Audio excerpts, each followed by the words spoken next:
मेरे प्यारे विद्यार्थीगण, आप सभी का लक्ष्य स्टडी के यूट्यूब चैनल पर हार्दिक स्वागत, हार्दिक अभिनंदन है। आज संडे स्पेशल क्लास, जिसमें आप सभी को हम हिंदी जो आपको गोधली बुक है, गोधली बुक का काव्य खंड जो है उसका आपको आज से शुरुआत कर रहे हैं। तो काव्य खंड में जो पहला अध्याय है, पहला चैप्टर है, उसके बारे में आप सभी के समक्ष डिस्कशन करेंगे। तो जितने भी मेरे प्यारे विद्यार्थीगण इस वीडियो को देख रहे हैं तो अच्छा से इस वीडियो को देखें और लाइक और कमेंट करके बताएं। पूरी वीडियो को जब देखें आप अच्छे से तो आप लाइक और कमेंट के माध्यम से बताएं। आइए तो आज से एक नई शुरुआत जो संडे को एक स्पेशल क्लास के रूप में चलता है, आपको हमसे ऑफलाइन में जुड़कर तैयारी करना चाहते हैं। जो भी बाईपास के नज़दीक के जो भी विद्यार्थीगण पढ़ते हैं वो हमसे ऑफलाइन आकर जुड़कर पढ़ना चाहते हैं। तो आइए, लक्ष्य शिक्षण संस्थान में आप सभी का हार्दिक स्वागत, हार्दिक अभिनंदन है। जो अभी बैच चल रहा है वह क्लास 9 और क्लास 10 का सुबह 6 बजे से 8:30 बजे तक, 6 बजे से लेके 8:30 बजे तक, जिसमें आपको धुआंधार मैराथन क्लास चलता है, जिसमें आपको हर एक टॉपिक, हर एक चैप्टर को कवर किया जाता है, हर एक सब्जेक्ट को कवर किया जाता है। फिर इसके बाद जो 7, 8 के बच्चे हैं और 12 के जो बच्चे हैं उनका क्लास शाम में 4 बजे से लेकर 6 बजे तक चलता है। तो जो भी मेरे प्यारे विद्यार्थीगण हमसे जुड़ करके अपने भविष्य को बेहतर से बेहतरीन बनाना चाहते हैं और 2027 में मैट्रिक बोर्ड के एग्जाम में बेहतर अंक से पास करना चाहते हैं, तो वह ऑफलाइन जुड़कर हमसे अपने भविष्य को बेहतर से बेहतरीन बना सकते हैं। आइए, आपको एक इंफॉर्मेशन देना था, आपको हम बता दिए। अब आइए हम लोग चैप्टर की शुरुआत करते हैं आज से काव्य खंड का। तो काव्य खंड का जो पहला चैप्टर है, सबसे पहले आपको लेखक परिचय बताएंगे, उसके बाद से आपको फिर कविता के बारे में उसका अर्थ को समझाएंगे। तो आपको सारे बारीकी से समझ में आ जाएगा, बशर्ते आप खाली अच्छे से ध्यान से सुनिए, आपको जरूर सारे चीजों के बारे में समझ में आ जाएगा।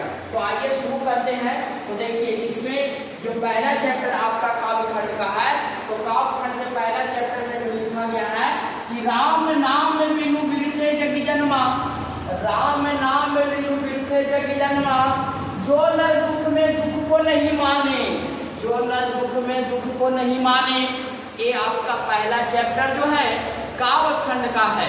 तो इसका अर्थ क्या होता है आप समझिएगा, सारे विद्यार्थीगण आप अच्छा से समझिएगा, क्योंकि यहाँ से प्रश्न आपको आपको जो त्रैमासिक एग्जाम हुआ तो यहाँ से आपको प्रश्न मिला होगा, इसीलिए बोर्ड एग्जाम में यहाँ से प्रश्न छपता है जी, यहाँ से प्रश्न निश्चित आता है, इसीलिए आप अच्छा से समझिएगा।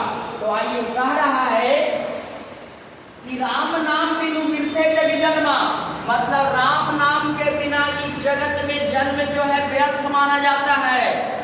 राम नाम के बिना इस जगत में जन्म जो है व्यर्थ माना जाता है।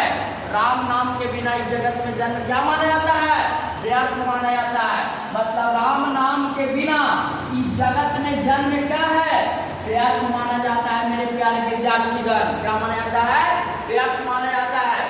जो नर दुख में, जो नर मतलब पुरुष और नारी मतलब स्त्री, तो जो पुरुष, जो मानव दुख में दुख को नहीं माने, दुख में दुख को नहीं माने, तो ये कह रहा है जो नर दुख में दुख को नहीं माने। जैसे आप लोग को पता होगा कि परिस्थिति किसी प्रकार से कभी जब खराब हो जाती है तो उस परिस्थिति को डट करके सामना करना चाहिए, उससे हताश और निराश नहीं होना चाहिए। आज अंधेरा है तो कल उजाला आएगा, आज दुख है तो कल सुख आएगा, इसीलिए परिस्थिति को डट करके सामना करना चाहिए। और दुख है तो दुख का भी स्वागत करना चाहिए, और सुख में तो लोग स्वागत करवे करता है, दुख में भी स्वागत करना चाहिए। यही कह रहा है कि जो नर दुख में दुख को ना माने, जो नर दुख में दुख को ना माने, वही असली इंसान होता है, वही असली इंसान है, वही कुछ करने के अंदर कुछ परिवर्तन करने का जज्बा है उसके अंदर, इसलिए कभी दुख को देखकर घबराना नहीं चाहिए और सुख को देखकर ज्यादा खुशी नहीं होना चाहिए, क्योंकि दुख और सुख हमेशा भाई और बहन है, वो आते रहता है जाते रहता है, आते रहता है जाते रहता है, क्योंकि ये इसमें कहा जा रहा था। तो आप लोगों को समझ में आ गया होगा जो आपका दिया गया था कि राम नाम बिनु मिलते जग जन्मा, जो न दुख में दुख को नहीं माने। हेडलाइन समझ गए ना। अब चलिए अब लेखक परिचय जानेंगे। तो लेखक परिचय है, इनके लेखक का नाम क्या है? राम नाम बिनु मिलते जग जन्मा के लेखक का नाम क्या है बउआ? तो नाम है गुरु नानक देव जी। क्या नाम है जी? गुरु नानक देव जी नाम है। दूसरा इनका जन्म कब हुआ था? 1469 में, 1469 में तलवंडी ग्राम। कौन ग्राम जी? तलवंडी ग्राम, जो कहाँ पड़ता है? जिला लाहौर में। जिला लाहौर जो अब वर्तमान समय में पाकिस्तान में है। वर्तमान समय में कहाँ है जी? पाकिस्तान में है। फिर जन्म स्थान, मतलब गुरु नानक देव जी के जन्म स्थान को नानकाना साहब बोला जाता है। क्या बोला जाता है? नानकाना साहब बोला जाता है। मतलब गुरु नानक देव जी के जन्म स्थान को क्या बोला जाता है? नानकाना साहब बोला जाता है, जो वर्तमान में कहाँ पड़ता है? पाकिस्तान में। वर्तमान में कहाँ पड़ता है? पाकिस्तान में पड़ता है। इनके पिता का नाम क्या? कालू चंद्र खत्री। इनके पिता का क्या नाम था जी? कालू चंद्र खत्री। क्या नाम था? कालू चंद्र खत्री। और माता का नाम था, इनके माता का नाम था त्रिपता। क्या नाम था? त्रिपता। माता का क्या नाम था जी? त्रिपता। और पत्नी का नाम क्या था? सुलक्षणी। क्या नाम था बउआ? सुलक्षणी। तब पूछेगा कि पिता का नाम था कालू चंद्र खत्री, माता का क्या नाम था? तो माता का नाम था त्रिपता और पत्नी का क्या नाम था? सुलक्षणी। पत्नी का क्या नाम था जी? सुलक्षणी। अब आइए इसके बाद जो गुरु नानक देव जी जो महाराज थे, तो गुरु नानक देव जी बाबू एक भक्ति भगवान की आराधना में विश्वास रखते थे। गुरु नानक देव जी किसी प्रकार से हिंदू मुस्लिम के नाम पर हिंदू मुस्लिम में भेदभाव नहीं करते थे। वह मंदिर भी जाते थे, मस्जिद भी जाते थे, गुरुद्वारा भी जाते थे, हर एक जगह पर जाते थे। इसीलिए कभी भी हिंदू और मुस्लिम में भेदभाव नहीं करते थे गुरु नानक देव जी। फिर इसमें कहा गया है कि गुरु नानक देव जी सच्ची भक्ति पर आस्था रखते थे। जो ढकोसला है समाज में, जो गंदगियां है समाज में, उस पर विश्वास नहीं करते थे। जो सच्ची भक्ति है उस पर गुरु नानक देव जी विश्वास करते थे। अरे बात समझ में ना? तो आइए आगे बात समझिए। इस सारा प्रश्न पूछ लो बउआ, इसलिए अच्छा से समझिए और अच्छा से सुनिए। अगला है कि मुगल सम्राट बाबर से इनकी भेंट हुआ था। तो पूछेगा कि गुरु नानक देव जी का किस मुगल सम्राट से भेंट हुआ था? तो बाबर से भेंट हुआ था। किससे हुआ था जी? बाबर से भेंट हुआ था। फिर गुरु नानक सिख धर्म के प्रवर्तक थे। किस धर्म के प्रवर्तक थे? सिख धर्म के प्रवर्तक थे। मतलब बाबू सिख धर्म के संस्थापक कौन थे? तो गुरु नानक देव जी थे। कौन थे? गुरु नानक देव जी। कौन थे रे बाबू? गुरु नानक देव जी। याद रखिएगा, पूछेगा कि सिख धर्म के प्रवर्तक कौन थे? तो गुरु नानक थे। कौन थे? गुरु नानक थे। फिर है इनकी रचनाओं की संग्रह। इनकी रचनाओं की संग्रह सिखों के 5वें गुरु। पहले समझिएगा सिख धर्म। तो सिख धर्म की स्थापना गुरु नानक देव जी ने किए। किसने किए? गुरु नानक देव जी ने किए। और सिख धर्म में टोटल कितना गुरु हुए? तो बाबू ने 10 गो। कितना गुरु हुए सिख धर्म में? 10 गो गुरु हुए। कितना गुरु हुए? 10 गो गुरु हुए। और आपको जो प्रश्न पूछता है वही बात हम लिखे हैं यहाँ। जो प्रश्न आपको छपेगा 2027 के बोर्ड एग्जाम में जी, इसीलिए आप इसको देखिए। तो सिख धर्म के 10वें गुरु का नाम था गुरु गोविंद सिंह जी। क्या नाम था? गुरु गोविंद सिंह जी। सिख धर्म के 10वें गुरु का नाम क्या था? गुरु गोविंद सिंह। क्या नाम था? गुरु गोविंद सिंह। पूछेगा कि सिख धर्म के संस्थापक कौन थे? तो गुरु नानक देव थे। कौन थे? गुरु नानक देव थे। और सिख धर्म में कुल कितने गुरु हुए? तो 10 गुरु हुए। और 10वें गुरु कौन था? तो 10वें गुरु का नाम था गुरु गोविंद सिंह। क्या नाम था? गुरु गोविंद सिंह का नाम था। फिर आप याद रखिएगा कि गुरु गोविंद सिंह ने खालसा पद की स्थापना किया था। किस पद की स्थापना किया था? खालसा पद के। तो एग्जाम में आएगा बाबू, एग्जाम में आएगा सोना, खालसा पद की स्थापना किसने किया था? तो गुरु गोविंद सिंह ने किया था। किसने किया था? गुरु गोविंद सिंह ने खालसा पद की स्थापना किया था। फिर इसके बाद क्या है कि बाबू याद रखिएगा कि निर्गुण निराकार ईश्वर के उपासक गुरु नानक हिंदी की निर्गुण भक्ति धारा के एक प्रमुख कवि थे। मतलब जो भक्ति धारा है, राम नाम के बिना इस जगत में जन्म व्यर्थ माना गया है।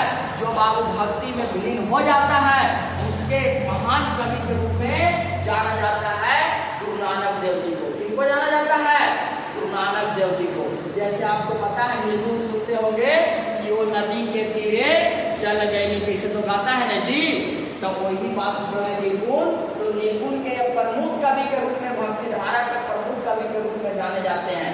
फिर आप याद रखिएगा कि गुरु नानक गुरु गोविंद सिंह जी के बाद सिख धर्म, मतलब गुरु गोविंद सिंह सिख धर्म के 10वें गुरु थे। और गुरु गोविंद सिंह जी के बाद सिख धर्म में श्री गुरु ग्रंथ साहिब जी को ही गुरु का स्थान प्राप्त हुआ। तब बाबू पूछेगा कि गुरु गोविंद सिंह के बाद सिख धर्म में किसको स्थान प्राप्त हुआ? तो गुरु ग्रंथ साहिब को, गुरु ग्रंथ साहिब जी को किसको स्थान प्राप्त हुआ? तो गुरु ग्रंथ साहिब जी को स्थान प्राप्त हुआ। फिर आप याद रखिएगा, यहाँ से आपको ऑब्जेक्टिव में पूछेगा। अब आइए यहाँ, तो उनकी रचनाओं का संग्रह सिखों के 5वें गुरु, सिखों के 5वें गुरु का नाम था गुरु अर्जुन देव। क्या नाम था? गुरु अर्जुन देव। सिख के 5वें गुरु कौन थे? गुरु अर्जुन देव ने सन 1604 ईस्वी में, सन 1604 ईस्वी में गुरु ग्रंथ साहिब के नाम से प्रसिद्ध हुए। किस नाम से प्रसिद्ध हुए? गुरु ग्रंथ साहिब। गुरु ग्रंथ साहिब के नाम से क्या हुए रे बउआ? प्रसिद्ध हुए। फिर आप याद रखिएगा कि इनकी रचनाएं, गुरु नानक की जो रचनाएं था, जाप पूंजी, क्या नाम था? जाप पूंजी, आशा दीवार, क्या नाम था? आशा दीवार, रही रास और सोहिला। रही रास और क्या था? सोहिला। पूछता है कि बड़ा फेमस क्वेश्चन है, हर साल पूछता है बाबू कि आशा दीवार के लेखक कौन है? तो आशा दीवार के लेखक है गुरु नानक। कौन है बाबू? गुरु नानक है। तो इतना सारा पुस्तक, आपकी कोई का पुस्तक का नाम याद रखिएगा, जापूंजी, आशा दीवार, रही रास और सोहिला। रही रास और सोहिला इनके पुस्तक है, रचनाएं किए हैं। अब इनके जो मृत्यु है 1539 ईस्वी में हो गया था। पूछेगा गुरु नानक देव जी का मृत्यु कब हो गया था? तो 1539 में हो गया था जी। कब हो गया था? 1539 में हो गया था। और जब इनका मृत्यु हुआ था तो बाह्य गुरु क्या कहते हुए? बाह्य गुरु कहते हुए अपना प्राण को त्याग दिए थे। अपना प्राण को क्या कर दिए थे बउआ? त्याग दिए थे। तो पूछेगा कि गुरु नानक देव जी का मृत्यु कब हुआ? तो 1539 में, 1539 में। और प्राण त्यागते समय क्या बोले? प्राण त्यागते समय बाह्य गुरु कर अपना प्राण को क्या कर दिए? त्याग दिए। जैसे आप लोग पता है कि कोई भी मनुष्य जब मरता है तो हे राम करके मरता है ना, तो उसी प्रकार बाह्य गुरु कहते हुए अपना प्राण को क्या कर दिए थे? त्याग दिए थे। तो ये जितना भी आपको बात बताए ये सब गुरु नानक देव जी के बारे में है। और जितना लिखल है बाबू ये सब प्रश्न है जी, ये सब क्वेश्चन छपता है।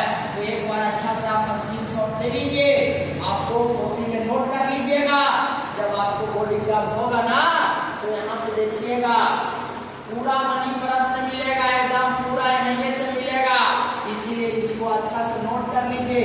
जैसे अभी जो त्रिमासिक एग्जाम हुआ तो उसमें आपको पूछा था ना प्रश्न कि बाबू बताइए कि गुरु नानक के माता पिता का क्या नाम था? तो माता का नाम था त्रिपता और पिता का नाम था खालूचंद खत्री। इसीलिए बाबू आएगा, इसीलिए इसलिए इसको आप स्क्रीनशॉट ले लीजिए और कॉपी में नोट डाउन कर लीजिए। और जब 2027 में आएगा तो बाबू को पेपर को फाड़ दीजिए, क्वेश्चन बनाकर पेपर को क्या कर दीजिए, फाड़ दीजिए। तो आया बात समझ में? लेखक परिचय समझ गए? किसी को कोई दिक्कत है? बोलिए, है दिक्कत? नहीं ना दिक्कत है? दिक्कत ना है जी, नहीं है सोना, दिक्कत ना है। तो चलिए आपको हम इसका जो पैराग्राफ दिया गया है उसके बारे में बता देते हैं, क्योंकि बाबू लिखने वाला जगह थोड़ा है नहीं, आपको हम पढ़ के समझा देते हैं, आप अच्छा से समझिएगा, आपको समझ में आ जाएगा। तो शुरू करते हैं। इसमें 2 पैराग्राफ दिया गया है, जिसमें पहला पैराग्राफ है कि राम नाम बिनु बिरथे जग जन्मा, और दूसरा पैराग्राफ है जो नर दुख में दुख को नहीं माने। तो आइए, कह रहा है पहला इसमें कि राम नाम बिनु बिरथे जग जन्मा, राम नाम के बिना इस जगत में जन्म जो है व्यर्थ माना जाता है। बिखू खावे बिखू बोले बिनु नावे निफलू माटी भ्रमा, कह रहा है कि राम नाम के बिना इस जगत में जन्म व्यर्थ है। बिखू खावे मतलब कोई भी इंसान बीख को ही खा रहा है, मतलब लचर पचर चीज खा रहा है, जो खाने लायक नहीं है उस चीज को खा रहा है, और बीज के समान ही वह बोल रहा है। जब भी बोल रहा है तो एकदम खड़ूर टाइप के बोल रहा है, उसके बोली में मधुर आवाज नहीं है। तो उसी कह रहा है कि बिखू खावे बिखू बोले नावे नी फलू मटी भ्रमा, कह रहा है कि कोई नहीं न खा रहा है बीख और बोल रहा है बीखे, कोई होकर बोली में किसी प्रकार के मतलब अल्कोहल रत्न कहने का मतलब उसके बोली में किसी प्रकार का कोई भी मतलब अच्छा नहीं है, कुछ बोल रहा है। फिर आगे कह रहा है पुस्तक पाठ व्याकरण बखाने संध्या कर्म निकाल करे, कह रहा है कि पुस्तक को पढ़ रहा है, व्याकरण को पढ़ रहा है और बहुत व्याख्यान कर रहा है, पूरा पढ़ के लेक्चर दे रहा है, ठीक है। और संध्या कर्म निकाल करे, तो इस मन पढ़ने से और इस मन बखान करने से आपको इस जगत में कुछ नहीं हो सकता है। बिना आप राम नाम लिए, आप इस जन्म में जन्म लिए हैं तो राम नाम के बिना इस जन्म आपका व्यर्थ माना जाएगा। जन्म क्या माना जाएगा? व्यर्थ माना जाएगा। कह रहा है कि बिनु गुरु शब्द मुक्ति कहाँ, कह रहा है कि बिना गुरु के मुक्ति कहाँ प्राणी, राम नाम बिनु अर्छु मरे, कह रहा है कि बिना गुरु के मुक्ति नहीं मिलता है। इसीलिए कहा जाता है गुरु रे ब्रह्मा गुरु रे विष्णु गुरु रे देवो महेश्वरा गुरु साक्षात परब्रह्मा तस्मै श्री गुरुवे नमः। गुरु ही ब्रह्मा है, गुरु ही विष्णु है, सब गुरु ही है। इसीलिए गुरु के बिना इस संसार से मुक्ति नहीं मिल सकता है। राम नाम के बिना इस संसार से मुक्ति नहीं मिल सकता है। दंड कमंडल शिखा धूत तीरथ गगुन करती हेतु भ्रमण करे। दंड कमंडल मतलब देखे होंगे आप साधु संत महात्मा लोग को कि बाबू कमंडल रखे रहते हैं। शिखा मतलब बाल चोटी इसको बोलते हैं, वो बढ़ा के रखते हैं। तीरथ धोती पहन के तीरथ गगुन अति भ्रमण करे, मतलब तीरथ घूम रहे हैं, भ्रमण कर रहे हैं, काशी हरिद्वार बद्रीनाथ केदारनाथ सब जगह घूम रहे हैं। अरे बात समझ में ना, सारे जगह घूम रहे हैं कि फिर राम नाम बिनु शांति ना आवे। लेकिन आप कितना हूँ तीरथ घूम लीजिए, कितना हूँ आप चंदन लगा लीजिए, भाभूत लगा लीजिए, कमंडल रख लीजिए, कि बिना राम नाम के बिना हरि का नाम लिए आपको इस संसार में जन्म व्यर्थ माना जाएगा, आपका कल्याण नहीं हो सकता है। आप कितना हो घूमते रह जाइए, लेकिन आपके जब राम नाम का आप जप नहीं कर रहे हैं, हरि का गुणगान नहीं कर रहे हैं, तो आपका जन्म जो है व्यर्थ माना जाएगा। जन्म क्या माना जाएगा जी? व्यर्थ माना जाएगा। फिर आप समझ रहे हैं ना सबको? फिर आगे देखिए, कह रहा है कि जेते जीव जल थल महियल जंत्र तंत्र तू सरब जिया गुरु प्रसादी रख ले जन कोई हरिदास न झोली पिया।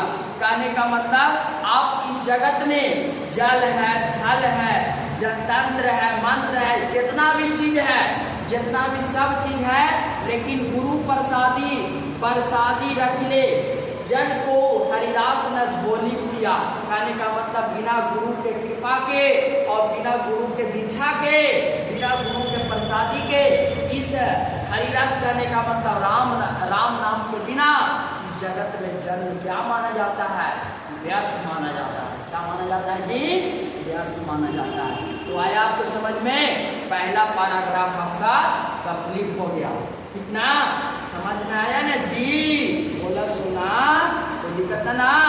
चलिए आगे आते हैं। दूसरा पैराग्राफ कह रहा है कि जो नर दुख में दुख नहीं माने, कहने का मतलब जो नर दुख में दुख नहीं माने, सुख सने अरु भय नहीं जाके कंचन माटी। कह रहा है सुख में सने अरु भय नहीं, मतलब सुख को देखकर ज्यादा हंसना नहीं चाहिए और दुख को देखकर कभी घबराना नहीं चाहिए। मतलब सुख और दुख एक दूसरे का भाई है, वो आते रहता है जाते रहता है। तो इसीलिए सुख सने अरु भय नहीं जाके कंचन माटी जाने, मतलब कंचन के जो कंचन मतलब जैसे कंचन मतलब सोना, वो माटी के समान लगता है। मतलब जो बाबू राम नाम जो कर रहा है, जब कर रहा है साधु महात्मा को, सोना से क्या मतलब है? तो बाबू उसका पूरा संसार ही परिवार है। संसार ही क्या है? परिवार है। ना ही निंदा नहीं कर दिया जाके, मतलब किसी का निंदा नहीं करना चाहिए, किसी के बारे में भला और बुरा नहीं कहना चाहिए। लोभ मोह अभियान, मतलब लोभ और मोह को त्याग देना चाहिए, क्योंकि बाबू इस संसार लोभ के मोह में फंसा हुआ है। लोभ के मोह में क्या है? फंसा हुआ है। तो यही कह रहा है कि किसी का निंदा नहीं करो, किसी के बारे में गंदा विचार नहीं करो। अपना सुधार ही संसार के सबसे बड़ी सेवा होती है। अपना सुधार करो, संसार ऑटोमेटिक सुधर जाएगा। लेकिन हमारे जमाने में हमारे लोग समाज में क्या करते हैं? दूसरे के लोगों में भला बुरा कहते हैं और खुद वही काम करते हैं। इसीलिए कह रहा है किसी का निंदा नहीं करो, किसी का लोभ मोह सब त्याग दो। हरस शोक, हरस मतलब खुशी, शोक मतलब दुख। हरस शोक ते रहे निहारो नहीं मान अपमान, मतलब दुख और सुख में क्या मान और अपमान। कोई कह दिया सुखी में कि तुम बहुत अच्छा है, पैसा वाला, तो वहाँ सुख हो गया और दुख आ गया तो तुमका अपमान हो गया? नहीं, इस समय सब चीज खत्म है, इस समय चीज कुछ नहीं होना चाहिए। फिर आगे कह रहा है काम क्रोध नहीं पर से नहीं तेही घट ब्रह्मा निवास, मतलब अब काम को, क्रोध को, मोह को, माया को सब जब त्याग दीजिए तो आपके शरीर में ब्रह्मा का निवास हो जाएगा, आपके शरीर में भगवान का निवास हो जाएगा।